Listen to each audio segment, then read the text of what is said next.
दूर होते रीत मिट जाती, कथा बिदन पुराण की। श्री गुरु गोबिंद सिंह पावन परम सूर, मूरत न होती जो पै करुणा निधान की। एक अंकार सतगुरु ते प्रसाद सच होय, वाहिगुरु जी की फतेह है विघन विनाशन सोए। लगी आग सगरो जर गयो, शीतल भस्म जबै तिस भयो। वाहिगुरु जी का खालसा, वाहिगुरु जी की फतेह। सतगुरां दी साजी नवाजी गुरु की संगत, आप संगत ने सतगुरां दे दरबार विच बैठ के गुरबानी दे रस भिन्ने कीर्तन शब्द सरवण कीते। गुरु तेग बहादुर महाराज साहब जियां दे आपां जीवन दी कथा सरवण कर रहे हाँ। सतगुरु पातशाह महाराज जियां ने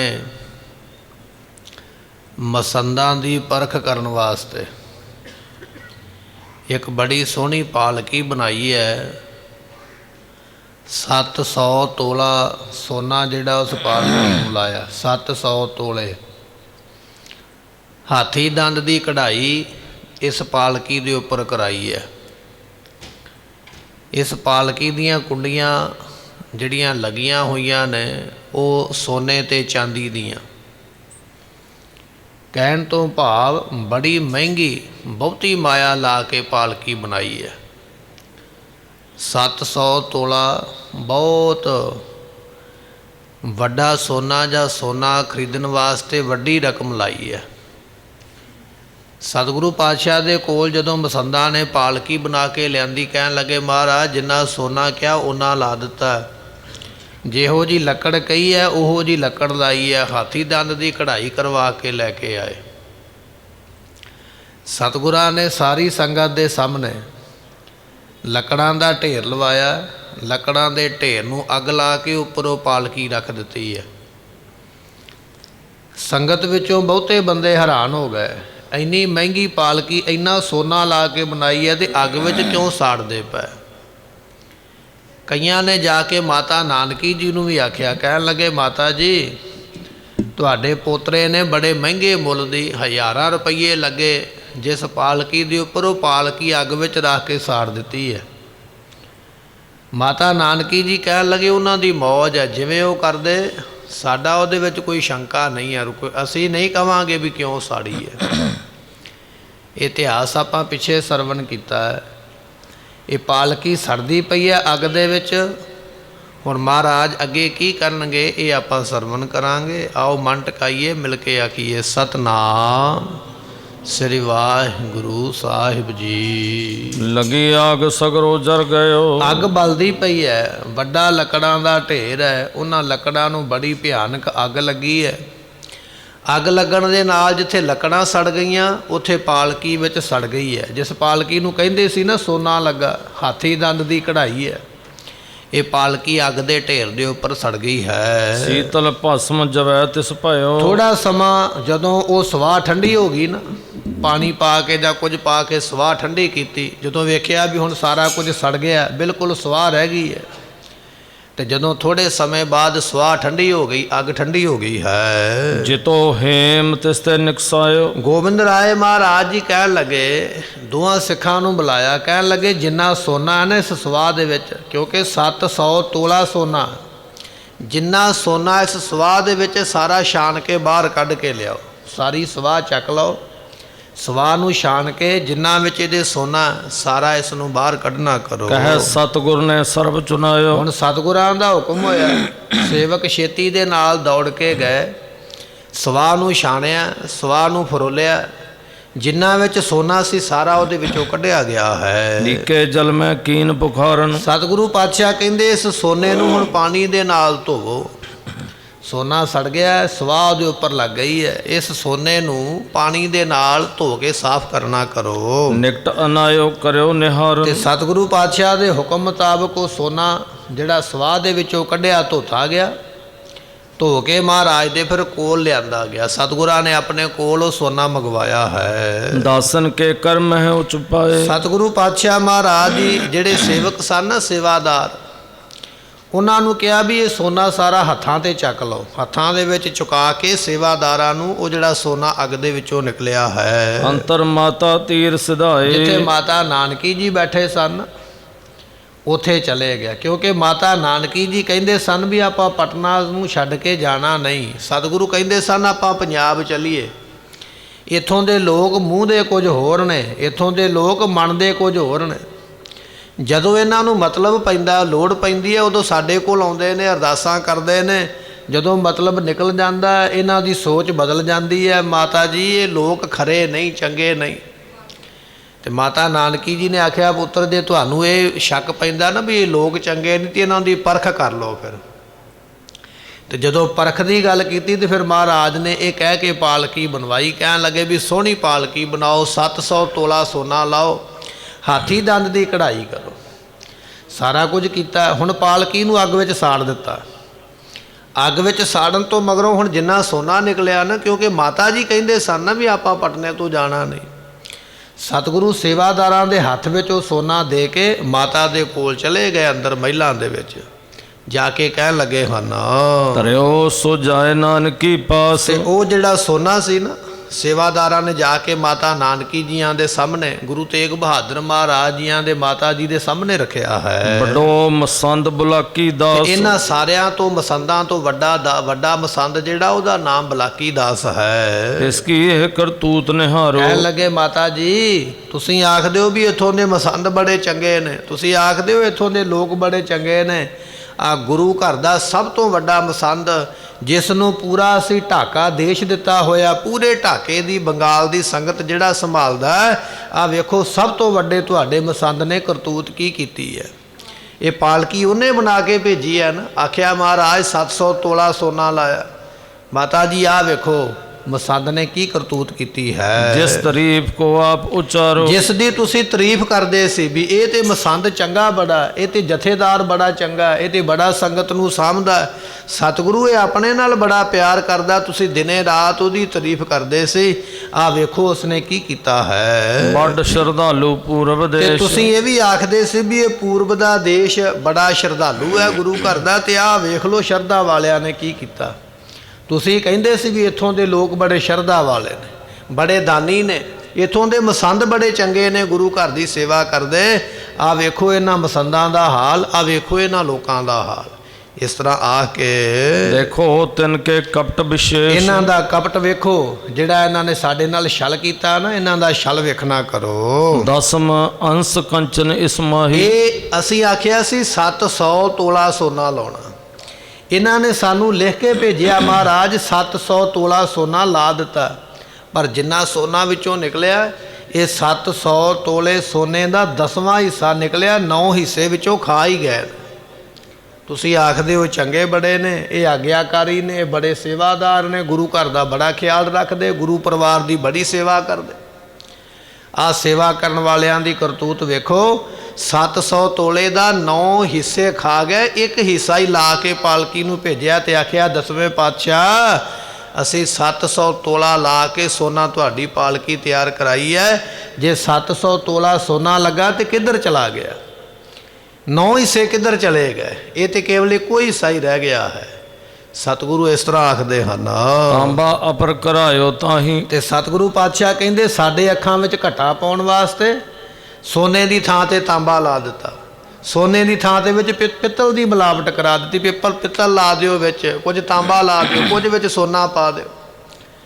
10ਵਾਂ ਗੁਰੂ ਤੇ ਹਾਲੇ ਬੱਚਾ ਹੈ, ਉਹਨੂੰ ਕੀ ਪਤਾ ਸੋਨਾ ਕੀ ਹੁੰਦਾ ਹੈ। ਅਸੀਂ ਇਸ ਤਰ੍ਹਾਂ ਹੇਰਾ ਫੇਰੀ ਕਰਾਂਗੇ। ਸਤਿਗੁਰੂ ਕਹਿੰਦੇ ਸਾਨੂੰ ਬਾਲਕ ਸਮਝਦੇ, ਅਸੀਂ ਤੁਹਾਨੂੰ ਕਿੰਨੇ ਚਿਰ ਦਾ ਕਹਿੰਦੇ ਆ ਵੀ ਇਹ ਸਾਨੂੰ ਗੁਰੂ ਨਹੀਂ ਸਮਝਦੇ, ਸਾਨੂੰ ਇੱਕ ਬੱਚਾ ਜਾਣਦੇ ਨੇ। ਸਾਨੂੰ ਬੱਚਾ ਜਾਣ ਕੇ ਇਹਨਾਂ ਨੇ ਸੋਨੇ ਵਿੱਚ ਮਿਲਾਵਟ ਕਰਕੇ 9 ਹਿੱਸੇ ਆਪਣੇ ਘਰ ਵਿੱਚ ਖਾ ਲਏ ਨੇ, ਇੱਕ ਹਿੱਸਾ ਲਾ ਕੇ ਤੇ ਸਾਨੂੰ ਪਾਲਕੀ ਦਿੱਤੀ ਹੈ। ਗੁਰ ਘਰ ਤਿਸ ਮੁਜਰੈ ਸਭ ਦੇਤ। ਸਤਿਗੁਰੂ ਪਾਤਸ਼ਾਹ ਮਹਾਰਾਜ ਕਹਿਣ ਲੱਗੇ ਵੀ ਗੁਰੂ ਘਰ ਦਾ ਜਿਹੜਾ ਮੁਹਾਰੇ ਦਾ ਮੁੱਲ ਹੈ, ਸਾਰਾ ਮੁਜਰੇ ਦਾ ਮੁੱਲ ਹੈ। ਸਕਲ ਮੋਲ ਹਾਟ ਕੋਲੇ ਤੋ। ਸਤਿਗੁਰੂ ਪਾਤਸ਼ਾਹ ਕਹਿਣ ਲੱਗੇ ਸਾਰਾ ਮੁੱਲ ਜਿਹੜਾ ਇਹਨਾਂ ਨੇ ਲੈ ਲਿਆ ਹੈ। ਰਾਖਤ ਘਰ ਸਤਿਗੁਰ ਕੀ ਕਾਰ। ਇਹ ਸਤਿਗੁਰਾਂ ਦੀ ਕਾਰ ਭੇਟਾ ਆਪਣੇ ਘਰ ਰੱਖਦੇ। ਇਹ ਤੇ ਸਾਡੇ ਅੱਖੀਂ ਹੈ ਨਾ, ਸਾਡੇ ਸਾਹਮਣੇ ਹੈ ਵੀ 9 ਹਿੱਸੇ ਸੋਨਾ ਖਾ ਲਿਆ ਤੇ ਇੱਕ ਹਿੱਸਾ ਹੀ ਲਾਇਆ। ਪਰ ਇਹਦੇ ਤੋਂ ਬਿਨਾ ਮਾਤਾ ਜੀ ਜਿੰਨਾ ਪੈਸਾ ਆਉਂਦਾ ਉਹ ਵੀ ਇਸੇ ਤਰ੍ਹਾਂ ਹੀ ਇਹ ਖਾਂਦੇ।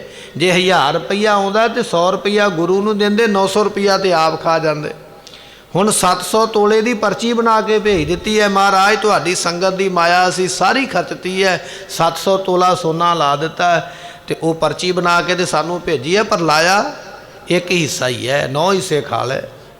ਜਿਹੜੇ ਸੋਨਾ ਖਾ ਸਕਦੇ ਨੇ ਸਾਡੇ ਸਾਹਮਣੇ, ਉਹ ਕਿੰਨੀ ਮਾਇਆ ਖਾਂਦੇ ਹੋਣਗੇ, ਕਿੰਨਾ ਧਨ ਖਾਂਦੇ ਹੋਣਗੇ, ਇਹ ਤੁਸੀਂ ਆਪ ਅੰਦਾਜ਼ਾ ਲਾ ਲੈਣਾ ਕਰੋ। ਭਾਖਤ ਕਰਿਓ ਮੁਹਾਫਾ ਤਿਆਰ। ਤੇ ਸਾਨੂੰ ਆਖਦੇ ਮਹਾਰਾਜ ਤੁਹਾਡੇ ਵਾਸਤੇ ਪਾਲਕੀ ਬਣਾਈ ਹੈ, ਤੁਹਾਡੇ ਵਾਸਤੇ ਪਾਲਕੀ ਬਣਾਈ ਹੈ। ਸਾਡੀ ਸੰਗਤ ਦੇ ਪੈਸੇ ਸਾਨੂੰ ਜਿਹੜੇ ਮਿਲਣੇ ਸਨ ਉਹਦੀ ਪਾਲਕੀ ਤਿਆਰ ਕਰਕੇ ਨਾਲੇ ਸਾਨੂੰ ਸੁਣਾਉਂਦੇ ਨੇ ਵੀ ਤੁਹਾਡੇ ਵਾਸਤੇ ਅਸੀਂ ਤਿਆਰ ਕਰਕੇ ਭੇਜਦੇ ਹਾਂ, ਨਾਲੇ ਸਾਡੀ ਸੰਗਤ ਦੀ ਇਹ ਮਾਇਆ ਖਾ ਜਾਂਦੇ ਹਨ। ਐਸੇ ਨਰ ਹੈ ਪੂਰਬ ਦੇ। ਮਹਾਰਾਜ ਕਹਿਣ ਲੱਗੇ ਮਾਤਾ ਜੀ ਤੁਸੀਂ ਆਖਦੇ ਹੋ ਪੂਰਬ ਦਾ ਦੇਸ਼ ਬੜਾ ਚੰਗਾ, ਤੁਸੀਂ ਆਖਦੇ ਹੋ ਬਿਹਾਰ ਦਾ ਇਲਾਕਾ ਬੜਾ ਚੰਗਾ, ਤੁਸੀਂ ਆਖਦੇ ਹੋ ਪਟਨੇ ਦੇ ਲੋਕ ਬੜੇ ਚੰਗੇ, ਤੁਸੀਂ ਆਖਦੇ ਹੋ ਢਾਕੇ ਦੇ ਲੋਕ ਬੜੇ ਚੰਗੇ ਨੇ। ਇਹ ਇਸ ਤਰ੍ਹਾਂ ਦੇ ਚੰਗੇ ਨੇ ਜਿਹੜੇ ਤੁਹਾਨੂੰ ਵਿਖਾ ਦਿੱਤੇ ਨੇ। ਇਹਨਾਂ ਦੇ ਅੰਦਰ ਕੁਝ ਹੋਰ ਹੈ, ਇਹਨਾਂ ਦੇ ਬਾਹਰ ਕੁਝ ਹੋਰ ਹੈ। ਇਹ ਕਰਦੇ ਕੁਝ ਹੋਰ ਤੇ ਵਿਖਾਉਂਦੇ ਕੁਝ ਹੋਰ ਹਨ। ਬੁੱਧ ਹੌਰੀ ਕੂਰੇ ਇਨਵੇਸ਼। ਇਹਨਾਂ ਦੀ ਬੁੱਧੀ ਬੜੀ ਹੌਲੀ ਹੈ, ਤੁੱਛ ਮਤ, ਥੋੜੀ ਮਤ ਦੇ ਮਾਲਕ ਨੇ। ਆਪਣੇ ਆਪ ਨੂੰ ਬਣਦੇ ਤੇ ਬੜਾ ਸਿਆਣਾ ਨੇ ਵੀ ਅਸੀਂ ਬੜੇ ਸਿਆਣੇ ਆ। ਕਿਹੜਾ 10ਵੇਂ ਗੁਰੂ ਨੂੰ ਪਤਾ ਲੱਗ ਚੱਲਿਆ ਵੀ ਕਿੰਨਾ ਖਾਂਦੇ ਤੇ ਕਿੰਨਾ ਅਸੀਂ ਦਿੰਦੇ। ਇਹ ਸਾਨੂੰ ਇਸ ਤਰ੍ਹਾਂ ਜਾਣ ਕੇ ਤੁੱਛ ਬੁੱਧੀ, ਹੌਲੀ ਬੁੱਧੀ ਦੇ ਮਾਲਕ ਹਨ। ਇਹੋ ਜਿਹਾ ਇਹਨਾਂ ਦਾ ਝੂਠਾ ਹੀ ਬੇਸ ਹੈ। ਇਹ ਝੂਠੇ ਸਿੱਖ ਨੇ। ਬਾਹਰੋਂ ਕੇਵਲ ਇਹਨਾਂ ਨੇ ਪੱਗ ਬੱਧੀ ਹੈ, ਬਾਹਰੋਂ ਕੇਵਲ ਇਹਨਾਂ ਨੇ ਕੱਪੜੇ ਪਾਏ ਨੇ, ਬਾਹਰੋਂ ਕੇਵਲ ਕੇਸ ਰੱਖੇ ਨੇ ਵੀ ਅਸੀਂ ਗੁਰੂ ਕੇ ਸਿੱਖ ਹਾਂ, ਪਰ ਅੰਦਰ ਇਹਨਾਂ ਦੇ ਸਿੱਖੀ ਕੋਈ ਨਹੀਂ, ਅੰਦਰੋਂ ਝੂਠੇ ਨੇ। ਇਹ ਗੁਰੂ ਦੇ ਨਾਲ ਫਰੇਬ ਕਰਦੇ, ਗੁਰੂ ਦੇ ਨਾਲ ਧੋਖਾ ਕਰਦੇ ਹਨ। ਵੱਡਿਓਂ ਕੀ ਜੇ ਅਸਮਤ ਹੈ। ਮਹਾਰਾਜ ਕਹਿਣ ਲੱਗੇ ਇਹ ਤੇ ਵੱਡੇ ਮਸੰਦਾਂ ਦੀ ਅਸੀਂ ਗੱਲ ਕੀਤੀ ਹੈ। ਜਿਹੜੇ ਵੱਡੇ ਵੱਡੇ ਗੁਰੂ ਘਰ ਦੇ ਥਾਪੇ ਹੋਏ ਮਸੰਦ ਨੇ, ਜਥੇਦਾਰ ਨੇ, ਜੇ ਉਹ 9 ਹਿੱਸੇ ਸੋਨਾ ਖਾ ਸਕਦੇ ਨੇ, ਜੇ ਵੱਡੇ ਇਹ ਕਰਨਗੇ ਤੇ ਛੋਟਿਆਂ ਦਾ ਕੀ ਹਾਲ ਹੋਵੇਗਾ, ਇਹ ਤੁਸੀਂ ਆਪ ਸਮਝਣਾ ਕਰੋ। ਤਾਂ ਛੋਟਿਓਂ ਕੀ ਕਹਾਂ ਸੁਗਤ ਹੈ। ਛੋਟਿਆਂ ਦੀ ਫਿਰ ਕੀ ਹਾਲਤ ਹੋਵੇਗੀ। ਵੱਡੇ ਤੇ ਫੜੇ ਗਏ ਵੀ 1000 ਦੇ ਵਿੱਚੋਂ 900 ਖਾ ਗਏ ਤੇ ਇਕੱਲਾ 100 ਬਚਿਆ, ਤੇ ਜਿਹੜੇ ਛੋਟੇ ਮੋਟੇ ਨੇ ਉਹ ਕਿੰਨੇ ਖਾਂਦੇ ਨੇ, ਕੀ ਵਿੱਚੋਂ ਹੇਰਾ ਫੇਰੀ ਕਰਦੇ, ਇਸ ਗੱਲ ਨੂੰ ਜਾਣਿਆ ਨਹੀਂ ਜਾਂਦਾ ਹੈ। ਦੇਖ ਮਾਤ ਤੂਸ਼ਨ ਹੋਏ ਰਹੀ। ਮਾਤਾ ਸਾਹਿਬ ਜੀ ਨੇ ਆਪੇ ਤੇ ਆਖਿਆ ਸੀ ਧੰਨ ਗੁਰੂ ਗੋਬਿੰਦ ਸਿੰਘ ਮਹਾਰਾਜ ਜੀਆਂ ਨੂੰ ਵੀ ਮਹਾਰਾਜ ਜੇ ਤੁਹਾਨੂੰ ਸ਼ੱਕ ਹੈ ਤੇ ਪਰਖ ਕਰ ਲਓ। ਜਦੋਂ ਪਰਖ ਕਰਕੇ ਸਾਹਮਣੇ ਰੱਖੀ, ਹੁਣ ਮਾਤਾ ਜੀ ਨੂੰ ਜਵਾਬ ਕੋਈ ਨਹੀਂ ਆਇਆ। ਮਾਤਾ ਜੀ ਚੁੱਪ ਕਰ ਗਏ। ਸਾਡਾ ਪੋਤਰਾ ਠੀਕ ਹੀ ਕਹਿੰਦਾ ਸੀ ਵੀ ਇਹ ਲੋਕ ਮੰਨਦੇ ਹੋਰ ਨੇ, ਇਹ ਲੋਕ ਜ਼ੁਬਾਨ ਦੇ ਹੋਰ ਨੇ, ਇਹ ਲੋਕ ਠੱਗ ਤੇ ਫਰੇਬ ਨੇ, ਇਹ ਧੋਖਾ ਤੇ ਛਲ ਕਰਦੇ। ਜੋ ਇਹਨਾਂ ਨੇ ਆਖਿਆ ਉਹ ਗੱਲ ਸੱਚੀ ਨਿਕਲੀ ਹੈ। ਇਹ ਗੱਲ ਵੇਖ ਕੇ ਮਾਤਾ ਜੀ ਹੁਣ ਚੁੱਪ ਕਰ ਗਏ, ਕੋਈ ਅੱਗੋਂ ਬੋਲੇ ਨਹੀਂ ਹਨ। ਪੌਤਰ ਪਾਸ ਕੁਛ ਜਾਏ ਨਾ ਕਹੀ। ਹੁਣ ਆਪਣੇ ਪੋਤਰੇ ਨੂੰ ਕੀ ਕਹਿਣ, ਕਿਉਂਕਿ ਉਹ ਸੱਚੇ ਨੇ। ਮਾਤਾ ਜੀ ਨੇ ਆਪ ਹੀ ਆਖਿਆ ਸੀ ਪਰਖ ਕਰੋ। ਪਰਖ ਦੇ ਵਿੱਚ ਸਤਿਗੁਰਾਂ ਨੇ ਦੁੱਧ ਦਾ ਦੁੱਧ ਤੇ ਪਾਣੀ ਦਾ ਪਾਣੀ ਕਰਕੇ ਵਿਖਾਇਆ। ਹੁਣ ਮਹਾਰਾਜ ਸਾਹਿਬ ਜੀ ਦੇ ਸਾਹਮਣੇ ਦਾਦੀ ਮਾਂ ਤੋਂ ਕੁਝ ਬਚਨ ਨਹੀਂ ਹੋਇਆ ਹੈ। ਸਭ ਘਟ ਕੋ ਮਾਲਕ ਗੁਰੂਰਾ। ਕਿਉਂਕਿ ਸਤਿਗੁਰੂ ਪਾਤਸ਼ਾਹ ਜੀ ਹਰੇਕ ਹਿਰਦੇ ਦੀ ਜਾਣਨ ਵਾਲੇ ਹਨ। ਬੋਲੇ ਉਤਰਿਓ ਜਾਏ ਨਾ ਪੂਰਾ। ਸਤਿਗੁਰਾਂ ਦੇ ਸਾਹਮਣੇ ਬੋਲਿਆ ਪੂਰਾ ਨਹੀਂ ਉਤਰਿਆ ਜਾਣਾ। ਮਾਤਾ ਜੀ ਜਾਣਦੇ ਕਿ ਗੋਬਿੰਦ ਰਾਏ ਜੀਆਂ ਦਾ ਸਰੀਰ ਭਾਵੇਂ ਛੋਟਾ ਹੈ, ਪਰ ਨਾਵੇਂ ਪਾਤਸ਼ਾਹ ਦੇ ਬਚਨ ਨੇ ਵੀ ਆਉਣ ਵਾਲੇ ਸਮੇਂ ਦੇ ਗੁਰੂ ਨੇ। ਮਾਤਾ ਨਾਨਕੀ ਜੀ ਜਾਣ ਗਏ ਜੇ ਅਸੀਂ ਕੋਈ ਵੀ ਇਹਨਾਂ ਨੂੰ ਜਵਾਬ ਦਿੱਤਾ, ਸਾਡਾ ਜਵਾਬ ਇਹਨਾਂ ਦੇ ਸਾਹਮਣੇ ਪੂਰਾ ਨਹੀਂ ਪੈਣਾ। ਅਸੀਂ ਪੂਰੇ ਨਹੀਂ ਉਤਰਾਂਗੇ ਗੱਲ ਕਰਕੇ, ਅਸੀਂ ਥੱਲੇ ਰਹਿ ਜਾਣਾ। ਇਸ ਕਰਕੇ ਬੋਲਣ ਨਾਲੋਂ ਚੰਗਾ ਕਿ ਚੁੱਪ ਹੀ ਰਹੀਏ। ਇਹਨਾਂ ਦੇ ਸਾਹਮਣੇ ਹੁਣ ਸਾਡੀ ਕੋਈ ਵਾਹ ਨਹੀਂ ਹੈ। ਸ਼੍ਰੀ ਗੁਜਰੀ ਦਿਸ ਸਾਸ ਨਿਹਾਰਾ। ਉਸ ਵੇਲੇ ਮਾਤਾ ਗੁਜਰੀ ਜੀ ਆਪਣੀ ਸੱਸ ਮਾਤਾ ਨਾਨਕੀ ਜੀ ਵੱਲ ਵੇਖਦੇ ਹਨ। ਪੁੱਤਰ ਸਾਤ ਸ਼ੋਭਾ ਕੋ ਉਚਾਰ। ਆਪਣੇ ਪੁੱਤਰ ਦੇ ਨਾਲ ਫਿਰ ਇਸ ਤਰ੍ਹਾਂ ਕਹਿਣ ਲੱਗੇ ਪਿਤਾ ਤੁਮਾਰੋ ਇਤ ਚਲੇ ਆਇਓ। ਉਸ ਵੇਲੇ ਤੁਹਾਡੇ ਪਿਤਾ ਜੀ ਇੱਥੇ ਚੱਲ ਕੇ ਆਏ ਹਨ। ਬਹੁ ਤੀਰਥ ਕੋ ਹਮੈ ਕਰਾਏ। ਤੁਹਾਡੇ ਪਿਤਾ ਨੇ ਸਾਨੂੰ ਇੱਥੇ ਤੀਰਥ ਯਾਤਰਾ ਕਰਵਾਈ ਹੈ। ਜਦੋਂ ਮਾਤਾ ਨਾਨਕੀ ਜੀ ਚੁੱਪ ਕਰ ਗਏ ਨਾ, ਫਿਰ ਮਾਤਾ ਗੁਜਰੀ ਜੀ ਬੋਲੇ, ਕਹਿਣ ਲੱਗੇ ਪੁੱਤਰ ਅਸੀਂ ਆਪਣੀ ਮਰਜ਼ੀ ਨਾਲ ਨਹੀਂ ਇੱਥੇ ਆਏ, ਤੁਹਾਡੇ ਪਿਤਾ ਗੁਰੂ ਤੇਗ ਬਹਾਦਰ ਮਹਾਰਾਜ ਸਾਨੂੰ ਇੱਥੇ ਲੈ ਕੇ ਆਏ ਹਨ। पुन हमको इस पुर में त्यागे, ਪਹਿਲਾਂ ਤੁਹਾਡੇ ਪਿਤਾ ਸਾਨੂੰ ਇੱਥੇ ਛੱਡ ਕੇ ਤੇ ਇੱਥੋਂ ਆਪ ਅੱਗੇ ਚਲੇ ਗਏ। आप गए चल पूर्वे आगे, ਆਪ ਅੱਗੇ ਗਏ ਢਾਕੇ। ਆਪਾਂ ਪਿੱਛੇ ਇਤਿਹਾਸ ਸਰਵਣ ਕੀਤਾ ਕਿ ਢਾਕੇ ਦੇ ਵਿੱਚ ਜਾ ਕੇ ਮਹਾਰਾਜ ਨੇ ਦੋ ਰਾਜਿਆਂ ਦੀ ਸੰਧੀ ਕਰਵਾਈ ਸੀ ਆਪਸ ਵਿੱਚ, ਕਿਉਂਕਿ ਉਹ ਟੂਣੇ ਟਾਮਣ ਕਰਨ ਵਾਲਾ ਦੇਸ਼ ਸੀਗਾ ਤੇ ਸਤਿਗੁਰੂ ਤਾਂ ਗਏ ਸਨ। ਮਾਤਾ ਜੀ ਉਹ ਗੱਲ ਇੱਥੇ ਸੁਣਾਉਂਦੇ ਪਏ ਵੀ ਤੁਹਾਡੇ ਪਿਤਾ ਜੀ ਪਹਿਲਾਂ ਸਾਨੂੰ ਇੱਥੇ ਪਟਨੇ ਵਿੱਚ ਛੱਡ ਕੇ ਆਪ ਢਾਕੇ ਨੂੰ ਬੰਗਾਲ ਨੂੰ ਗਏ ਹਨ। जबकि ए थल कीन ਅਸੀਂ सुबास, ਉਦੋਂ ਤੋਂ ਇੱਥੇ ਵਾਸਾ ਕਰਦੇ ਹਾਂ। करत सेवको संगत रास, ਮਹਾਰਾਜ ਸੰਗਤਾਂ ਸਾਡੀ ਉਦੋਂ ਦੀ ਸੇਵਾ ਕਰਦੀਆਂ, ਸਾਨੂੰ ਤੇ 7-8 ਸਾਲ ਹੋ ਗਏ ਇੱਥੇ ਰਹਿੰਦੇ ਆ ਤੇ 7-8 ਸਾਲਾਂ ਤੋਂ ਇਹ ਸੰਗਤ ਸਾਡੀ ਸੇਵਾ ਕਰਦੀ ਹੈ। अब पंजाब गए पित तुमरे, ਹੁਣ ਤੁਹਾਡੇ ਪਿਤਾ ਸਾਨੂੰ ਫਿਰ ਪਟਨੇ ਵਿੱਚ ਛੱਡ ਕੇ ਤੇ ਆਪ ਇਕੱਲੇ ਪੰਜਾਬ ਚਲੇ ਗਏ, ਅਸੀਂ ਫਿਰ ਇੱਥੇ ਬਿਹਾਰ ਦੇ ਵਿੱਚ ਪਟਨੇ ਦੇ ਵਿੱਚ ਰਹਿ ਗਏ ਹਾਂ। लिख पाती भेजें ढिग हमरे, ਤੇ ਜਦੋਂ ਉਹ ਚਿੱਠੀ ਲਿਖ ਕੇ ਭੇਜਣਗੇ, ਨਵੇਂ ਪਾਤਸ਼ਾਹ ਨੇ ਬਚਨ ਕੀਤੇ ਸਨ ਪਟਨਾ ਸਾਹਿਬ ਦੀ ਧਰਤੀ ਤੋਂ ਚੱਲਣ ਲੱਗਿਆ ਆਪਣੇ ਪਰਿਵਾਰ ਨੂੰ ਵੀ ਅਸੀਂ ਪੰਜਾਬ ਜਾ ਕੇ ਚਿੱਠੀ ਭੇਜਾਂਗੇ, ਉਹ ਚਿੱਠੀ ਪੜ੍ਹ ਕੇ ਤੇ ਫਿਰ ਤੁਸੀਂ ਇੱਥੋਂ ਤੁਰਿਓ। ਮਾਤਾ ਗੁਜਰੀ ਜੀ ਉਹੀ ਬਚਨ ਕਰਦੇ ਪਏ, ਕਹਿਣ ਲੱਗੇ ਤੁਹਾਡੇ ਪਿਤਾ ਦੀ ਚਿੱਠੀ ਆਵੇਗੀ, ਜਦੋਂ ਸੱਦਾ ਆਵੇਗਾ ਫਿਰ ਆਪਾਂ ਇੱਥੋਂ ਚੱਲਾਂਗੇ। जिस प्रकार की सुध पहुँचा ਜਿਵੇਂ ਜਿਵੇਂ ਦੀ ਸਾਡੇ ਕੋਲ ਖਬਰ ਆਉਂਦੀ ਹੈ हमको करनी तिम बनिया, ਤੇ ਸਾਨੂੰ ਤੇ ਉਵੇਂ ਹੀ ਬਣ ਆਉਂਦੀ ਹੈ, ਜਿਵੇਂ ਸਾਨੂੰ ਹੁਕਮ ਹੋਵੇਗਾ ਅਸੀਂ ਤਾਂ ਉਸੇ ਤਰ੍ਹਾਂ ਕਰਾਂਗੇ। यहाँ ते रुच है बात सुख ਇਸ पाए, ਕਰਕੇ ਸਾਨੂੰ ਇੱਥੇ ਲੱਗਦਾ ਵੀ ਸਾਨੂੰ ਇੱਥੇ ਰਹਿਣਾ ਚਾਹੀਦਾ, ਇੱਥੇ ਵਾਸਾ ਕਰਨਾ ਚਾਹੀਦਾ, ਤਾਂ ਅਸੀਂ ਇੱਥੇ ਰੁਕੇ ਹੋਏ ਹਾਂ। बसते सम्मत कितक बिताए, ਇੱਥੇ ਰਹਿੰਦਿਆਂ ਕਈ ਸਾਲ ਸਾਨੂੰ ਬਤੀਤ ਹੋ ਗਏ ਹਨ। बहु लोकन मिल प्रीत हो पाई, ਬਹੁਤ ਲੋਕ ਨੇ ਇੱਥੋਂ ਦੇ ਚੰਗੇ ਪੁੱਤਰ ਜੀ। ਚਲੋ ਜੇ ਇੱਕ ਬੰਦੇ ਨੇ ਸੋਨਾ ਖਾ ਵੀ ਲਿਆ ਤੇ ਇੱਕ ਦੇ ਬਦਲੇ ਸਾਰੇ ਤੇ ਨਹੀਂ ਨਾ ਮਾੜੇ ਹੋ ਗਏ। ਮਾਤਾ ਜੀ ਫਿਰ ਉਹਨਾਂ ਦੀ ਥੋੜੀ ਤਰਫਦਾਰੀ ਕਰਦੇ ਪਏ, ਕਹਿੰਦੇ ਜੇ ਇੱਕ ਬੰਦੇ ਨੇ ਸੋਨਾ ਖਾ ਵੀ ਲਿਆ ਬਾਕੀ ਸਾਰਿਆਂ ਤੇ ਨਹੀਂ ਨਾ ਖਾਦਾ, ਬਾਕੀ ਸੰਗਤ ਤੇ ਆਪਣੀ ਸੇਵਾ ਕਰਦੀ ਹੈ। सगली वास्ते आने हर पाई, ਵੇਖੋ ਪੁੱਤਰ ਆਪਣੇ ਕੋਲ ਕਿੰਨਾ ਧਨ ਆਉਂਦਾ ਹੈ, ਕਿੰਨੇ ਬਸਤਰ ਆਉਂਦੇ, ਕਿੰਨੀ ਮਾਇਆ ਆਉਂਦੀ, ਗਿਣਤੀ ਕੋਈ ਨਹੀਂ ਹੈ। ਬੇਅੰਤ ਧਨ ਪਦਾਰਥ ਆਪਣੇ ਕੋਲ ਆਉਂਦੇ ਹਨ। प्रथम जन्म धरे अल्प शरीर, ਸੋ ਪ੍ਰਥਮ ਜਨਮ ਧਰ ਤੁਸੀਂ ਇੱਥੇ ਆ ਕੇ ਜਨਮ ਲਿਆ ਹੈ, ਤੁਹਾਡਾ ਇੱਥੇ ਜਨਮ ਹੋਇਆ ਹੈ। सब सुध लगे संभारन धीर, ਜਦੋਂ ਦੇ ਤੁਸੀਂ ਜਨਮ ਲਿਆ ਇਹ ਸੰਗਤਾਂ ਤੁਹਾਡੀ ਉਦੋਂ ਤੋਂ ਹੀ ਸੇਵਾ ਕਰਦੀਆਂ, ਛੋਟੇ ਤੋਂ ਲੈ ਕੇ ਅੱਜ ਤੱਕ ਤੁਸੀਂ 7-8 ਸਾਲ ਦੇ ਹੋ ਗਏ ਹੋ। ਬਚਪਨ ਤੋਂ ਲੈ ਕੇ ਜਨਮ ਤੋਂ ਲੈ ਕੇ ਇੰਨੇ ਸਾਲ ਇਹਨਾਂ ਸੰਗਤਾਂ ਨੇ ਤੁਹਾਡੀ ਸੇਵਾ ਕੀਤੀ ਹੈ। आगे मर्जी जथा ਹੁਣ तुम्हारी, ਮਹਾਰਾਜ ਅੱਗੇ ਮਰਜ਼ੀ ਤੁਹਾਡੀ ਹੈ, ਕਿਉਂਕਿ ਅਸੀਂ ਤੁਹਾਡਾ ਬਚਨ ਤੇ ਨਹੀਂ ਮੋੜ ਸਕਦੇ। ਇਹ ਗੱਲ ਠੀਕ ਹੈ ਵੀ ਤੁਹਾਡੀ ਪਰਖ ਦੇ ਵਿੱਚ ਇਹ ਲੋਕ ਪੂਰੇ ਨਹੀਂ ਉਤਰੇ, ਪਰ ਫਿਰ ਵੀ ਇਹਨਾਂ ਨੇ ਤੁਹਾਡੇ ਜਨਮ ਤੋਂ ਲੈ ਕੇ ਹੁਣ ਤੱਕ ਇਹਨਾਂ ਨੇ ਤੁਹਾਡੀ ਸੇਵਾ ਕੀਤੀ ਹੈ।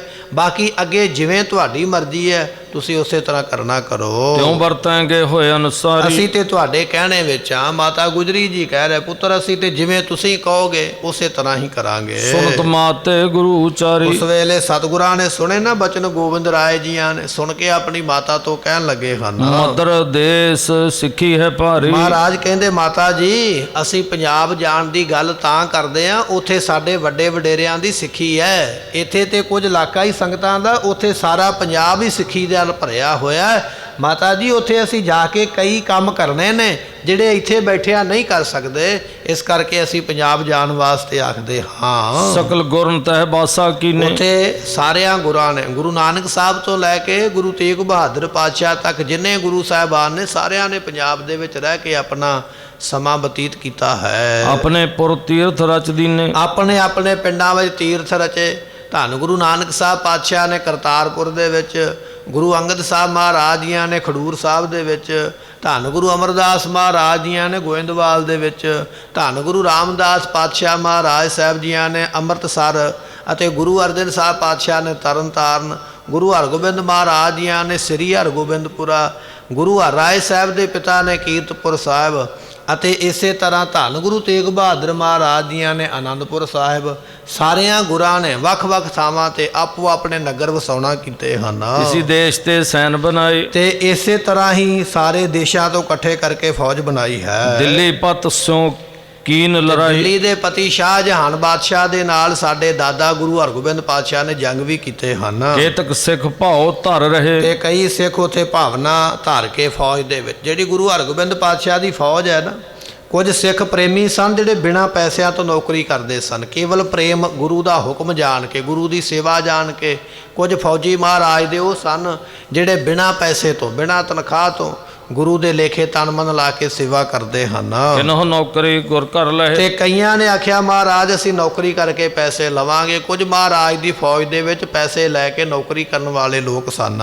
ਬਨਹਿ ਨਾ ਸੋ ਇਸ ਦੇਸ ਇਸ ਮਝਾਰੀ। ਕਰਕੇ ਮਾਤਾ ਜੀ ਉਹ ਫੌਜ ਇੱਥੇ ਤਿਆਰ ਨਹੀਂ ਹੋਣੀ। ਜਿਹੜੀ ਫੌਜ ਅਸੀਂ ਤਿਆਰ ਕਰਨੀ ਹੈ ਨਾ ਆਪਣੇ ਦਾਦੇ ਦੇ ਵਾਂਗ, ਉਹ ਫੌਜ ਪੰਜਾਬ ਜਾ ਕੇ ਤਿਆਰ ਹੋਣੀ ਹੈ। ਤਾਂ ਅਸੀਂ ਕਹਿੰਦੇ ਵੀ ਪੰਜਾਬ ਚੱਲੀਏ। ਉਹ ਫੌਜਾਂ ਇੱਥੇ ਤਿਆਰ ਨਹੀਂ ਹੋਣਗੀਆਂ, ਉੱਪਰ ਵੇਸ਼ ਦਿਖਾਵੇਂ ਧਾਰੀ। ਕਿਉਂਕਿ ਇਹ ਲੋਕ ਉੱਪਰ ਦੇ ਹੀ ਸਿੱਖ ਨੇ। ਇਹਨਾਂ ਨੂੰ ਤੁਸੀਂ ਉੱਪਰੋਂ ਵੇਖ ਲਿਆ ਵੀ ਇਹ ਪੱਗਾਂ ਬੰਨ੍ਹਦੇ ਨੇ, ਇਹ ਗੁਰੂ ਦਾ ਨਾਮ ਲੈਂਦੇ ਨੇ, ਇਹਨਾਂ ਨੇ ਕੇਸ ਰੱਖ ਲਏ। ਇਹ ਉੱਪਰੋਂ ਹੀ ਸਿੱਖ ਨੇ, ਬਨੌਟੀ ਸਿੱਖ ਨੇ। ਅੰਦਰ ਇਹਨਾਂ ਦੇ ਸਿੱਖੀ ਕੋਈ ਨਹੀਂ ਹੈ। ਜਿਨ੍ਹਾਂ ਦੇ ਅੰਦਰ ਸਿੱਖੀ ਨਹੀਂ ਉਹ ਸਾਡੀ ਫੌਜ ਵਿੱਚ ਭਰਤੀ ਹੋ ਹੀ ਨਹੀਂ ਸਕਦੇ। ਨਾ ਅਸੀਂ ਉਹਨਾਂ ਨੂੰ ਆਪਣੀ ਫੌਜ ਵਿੱਚ ਭਰਤੀ ਕਰਨਾ।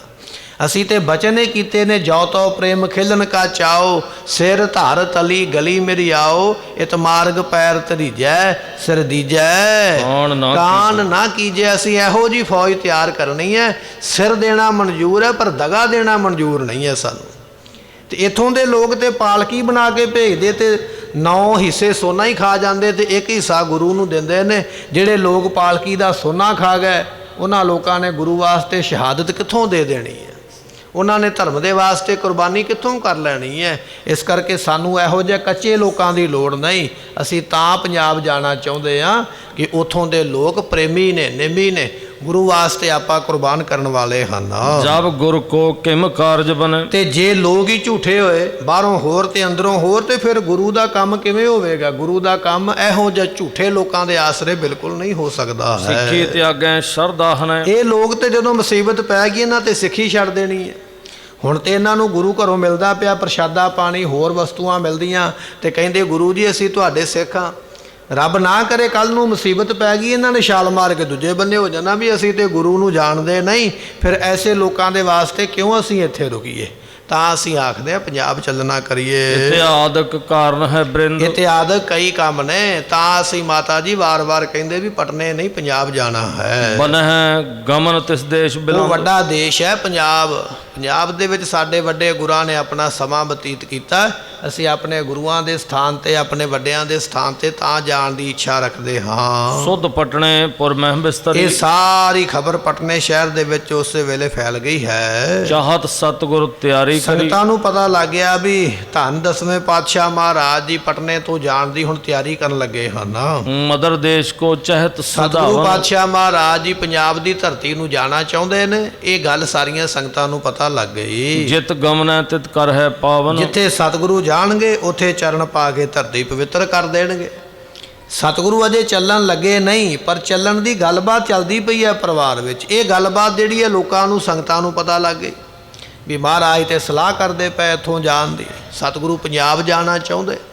ਜਦੋਂ ਇਹ ਗੱਲਬਾਤ ਸਤਿਗੁਰਾਂ ਦੀ ਬਾਹਰ ਨਿਕਲੀ ਹੈ, ਸਗਰੀ ਸੰਗਤ ਸੁਣ ਕਰ ਆਈ। ਪਟਨੇ ਦੀ ਜਿੰਨੀ ਸੰਗਤ ਹੈ ਸਾਰੀ ਇਕੱਠੀ ਹੋ ਗਈ। ਸਾਰੀ ਸੰਗਤ ਇਕੱਠੀ ਹੋ ਕੇ ਗਰੁੱਪ ਬਣਾ ਕੇ, ਜਥਾ ਬਣਾ ਕੇ ਮਹਾਰਾਜ ਦੇ ਸਾਹਮਣੇ ਆ ਗਈ ਹੈ। ਲਿਆਏ ਉਪਾਇਨ ਕੋਰ ਪਾਈ। ਸਤਿਗੁਰਾਂ ਦੇ ਅੱਗੇ ਕਈ ਭੇਟਾ ਸੰਗਤ ਆਪੋ ਆਪਣੇ ਘਰਾਂ ਵਿੱਚੋਂ ਲੈ ਕੇ ਆਈ ਹੈ। ਜਹ ਕਹਿ ਕੇ ਬਹੁ ਆਏ ਜਿੱਥੋਂ ਮਸੰਦ। ਕਿੱਥੋਂ ਦੇ ਮਸੰਦ, ਜਿੰਨੇ ਮਸੰਦ ਸਨ, ਪੂਰਬ ਦੇ ਦੇਸ਼ ਦੇ, ਪੂਰਬ ਦੀ ਦਿਸ਼ਾ ਦੇ, ਉਸ ਪਾਸੇ ਦੇ ਜਿੰਨੇ ਮਸੰਦ ਨੇ, ਜਥੇਦਾਰ ਨੇ, ਸਾਰੇ ਕਹਿੰਦੇ ਉਸ ਵੇਲੇ ਇਕੱਠੇ ਹੋ ਕੇ ਆ ਗਏ। ਅਰਪੈ ਆਨੇ ਦਰਬ ਬਿਲੰਦ। ਸਤਿਗੁਰਾਂ ਨੂੰ ਬੇਅੰਤ ਲਿਆ ਕੇ ਇਹਨਾਂ ਲੋਕਾਂ ਨੇ ਮਾਇਆ ਭੇਟ ਕੀਤੀ ਹੈ। ਸ਼੍ਰੀ ਸਤਿਗੁਰ ਕੋ ਸਭ ਸਮਝਾਵੇ। ਸਤਿਗੁਰੂ ਨੂੰ ਸਮਝਾਉਣ ਲੱਗ ਪਏ, ਕਿਉਂਕਿ ਇਹ ਜਾਣਦੇ ਵੀ ਅਸੀਂ ਉਮਰ ਦੇ ਵਿੱਚ ਵੱਡੇ ਹਾਂ ਤੇ ਗੋਬਿੰਦ ਰਾਏ ਜੀ ਉਮਰ ਦੇ ਵਿੱਚ ਛੋਟੇ ਨੇ। ਛੋਟਾ ਜਾਣ ਕੇ ਨਾ ਮਹਾਰਾਜ ਨੂੰ ਆਪਣੇ ਤੋਂ ਹੁਣ ਸਮਝਾਉਣ ਲੱਗੇ। ਕੀ ਆਖਦੇ ਹਨ?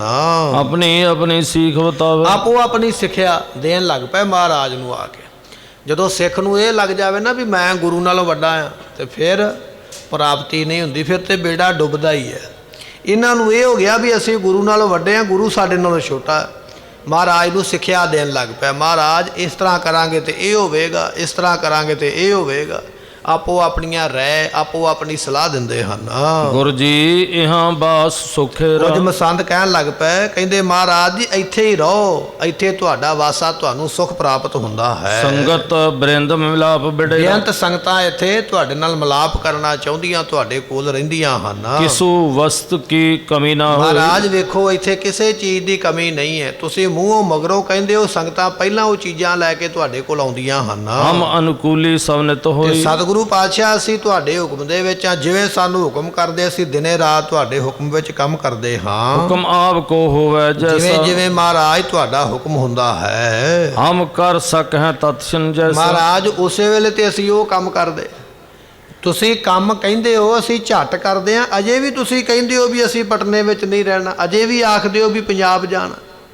ਅਸੀਂ ਤੁਹਾਡਾ ਕਦੇ ਹੁਕਮ ਨਹੀਂ ਮੋੜਿਆ, ਕਦੇ ਤੁਹਾਡਾ ਕਹਿਣਾ ਨਹੀਂ ਮੋੜਿਆ ਹੈ। ਕਰੋ ਉਚਾਰਨ ਜਿਮ ਹੋਏ ਮਰਜੀ। ਮਹਾਰਾਜ ਅੱਗੇ ਜਿਵੇਂ ਤੁਹਾਡੀ ਮਰਜ਼ੀ ਹੈ ਨਾ, ਜਿਹੜੀ ਚੀਜ਼ ਤੁਹਾਨੂੰ ਚਾਹੀਦੀ ਹੈ ਮਹਾਰਾਜ ਇੱਕ ਵਾਰੀ ਹੁਕਮ ਕਰੋ ਸਾਨੂੰ, ਜਿਵੇਂ ਆਪ ਜੀ ਦੀ ਮਰਜ਼ੀ ਹੈ। ਸਦਾ ਗੁਜ਼ਾਰਤ ਹੈ ਅਰਜੀ। ਸਤਿਗੁਰੂ ਪਾਤਸ਼ਾਹ ਅਸੀਂ ਤੇ ਬੇਨਤੀ ਕਰਦੇ ਹਾਂ, ਨਾਲੇ ਤੇ ਸਿੱਖਿਆ ਦਿੰਦੇ ਪਏ, ਨਾਲੇ ਆਖਦੇ ਬੇਨਤੀ ਕਰਦੇ ਆ। ਮਹਾਰਾਜ ਜਿਵੇਂ ਤੁਹਾਨੂੰ ਚੰਗਾ ਲੱਗਦਾ ਸਾਨੂੰ ਦੱਸਣਾ ਕਰੋ। ਸੁਣ ਸਤਿਗੁਰ ਬੋਲੇ ਬਚ ਪਾਵਨ। ਸਤਿਗੁਰੂ ਪਾਤਸ਼ਾਹ ਮਹਾਰਾਜ ਨੇ ਸੁਣਿਆ ਨਾ ਬਚਨ ਇਹਨਾਂ ਦਾ, ਜਿਹੜੇ ਮਸੰਦ ਕਹਿੰਦੇ ਵੀ ਮਹਾਰਾਜ ਇੱਥੇ ਰਹੋ, ਇੱਥੇ ਬੜੇ ਸੁੱਖ ਨੇ। ਸੁਣ ਕੇ ਮਹਾਰਾਜ ਜੀ ਇਹਨਾਂ ਦੇ ਬਚਨ ਤੇ ਫਿਰ ਉਸ ਵੇਲੇ ਹਮਨੇ ਮਦਰ ਦੇਸ਼ ਕੋ ਜਾਵਨ। ਮਹਾਰਾਜ ਕਹਿੰਦੇ ਹੋ ਮਸੰਦੋ ਤੁਸੀਂ ਸਾਨੂੰ ਸਿੱਖਿਆ ਦੇਣ ਆ ਗਏ, ਅਸੀਂ ਸਿੱਖਿਆ ਲੈਣ ਵਾਸਤੇ ਨਹੀਂ ਤੁਹਾਨੂੰ ਬੁਲਾਇਆ, ਅਸੀਂ ਤੇ ਆਪਣਾ ਫਰਮਾਨ ਸੁਣਾਇਆ।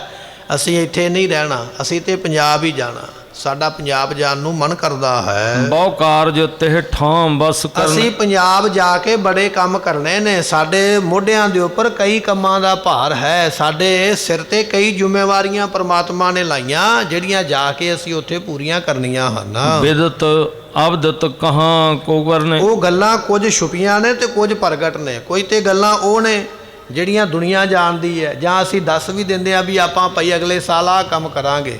ਕੁਝ ਗੱਲਾਂ ਉਹ ਨੇ ਜਿਹੜੀਆਂ ਨਾ ਸੰਗਤ ਜਾਣਦੀ ਨਾ ਕੋਈ ਜਾਣਦਾ, ਅਸੀਂ ਅਚਾਨਕ ਹੀ ਕਰਨੀਆਂ ਨੇ, ਜਿਹੜੀਆਂ ਪਹਿਲਾਂ ਗੁਪਤ ਰੱਖੀਆਂ, ਜਦੋਂ ਸਮਾਂ ਆਵੇਗਾ ਉਦੋਂ ਅਸੀਂ ਪ੍ਰਗਟ ਕਰਾਂਗੇ।